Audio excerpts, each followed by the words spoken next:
Saya akan coba ke Pak Susno Duaji sekarang untuk kemudian kita membahas sedikit soal Novum Saka Tatal yang Jumat kemarin Pak Susno kemudian dimentahkan oleh JPU. Jadi ada 10 novum, tapi kemudian jaksa menilai novum 1 hingga novum 6 itu kemudian dianggap tidak baru, dan kemudian novum 7 hingga 10 tidak bisa diterima menurut mereka. Apa komentar Anda tentang penolakan jaksa penuntut umum di sidang PK Saka Tatal ini, Pak Susno?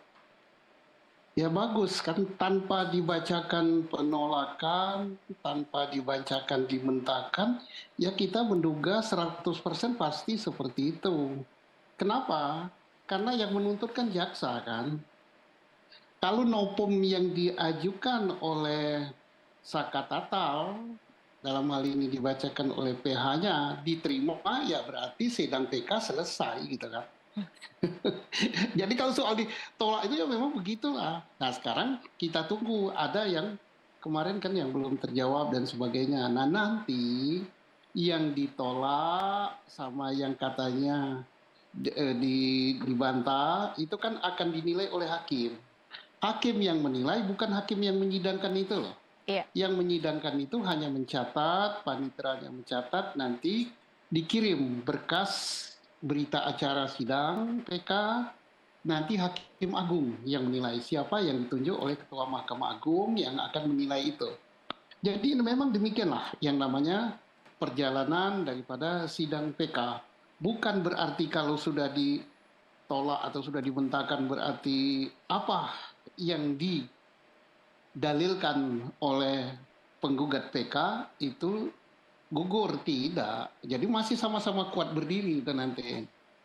Baik. Jadi tidak ada masalah itu ya. Tidak ada masalah, oke.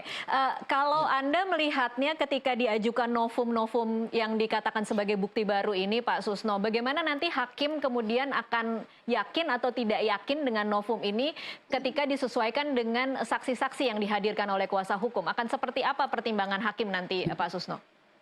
Jadi ada 3 ya alasan PK itu. Pertama, novum baru. Novum baru itu adalah bukti-bukti atau alat bukti yang tidak pernah dibahas di dalam persidangan terdahulu. Itulah yang diajukan sebanyak 10 atau berapa. Kedua, adanya putusan yang bertentangan. Nah, dalam hal ini ada 3 putusannya untuk perkara ini. Nah, 3 putusan itu silakan dipelajari, ada tidak yang bertentangan. Nah, kalau tidak ada berarti lolos di situ. Keempat, kurang cermatnya hakim.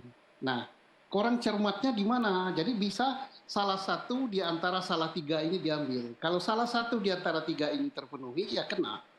Misalnya kurang cermat untuk Saka apa? Sudah jelas di dalam undang-undang tentang peradilan anak, sidang untuk anak-anak itu hakimnya hanya 1, tunggal. Tidak memakai toga dan sebagainya, tertutup. Ini fakta 3 hakimnya.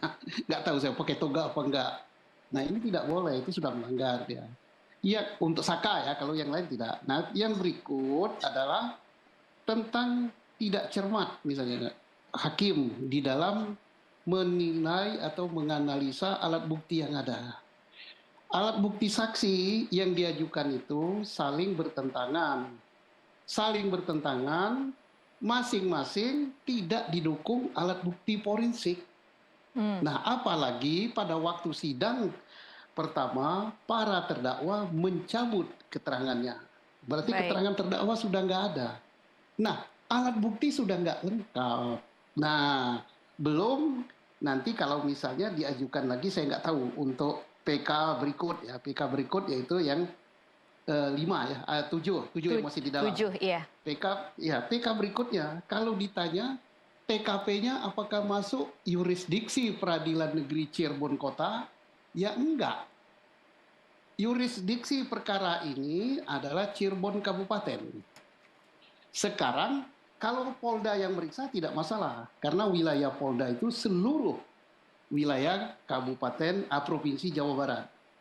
Tetapi wilayah pengadilannya adalah Cirebon Kabupaten, dan itu sudah diproses oleh polisi Cirebon Kabupaten, dia nyatakan itu laka lantas. laka lantasnya belum dicabut loh. Iya. Dan perkara dari Cirebon Kabupaten tidak dilimpahkan. Nah sekarang menjadi dia perkara pembunuhan. Nah ini artinya apakah laka lantas yang benar, apakah pembunuhan yang benar. Kalau pembunuhan harus terjadi di kabupaten, harus terjadi di kota Cirebon. Baik,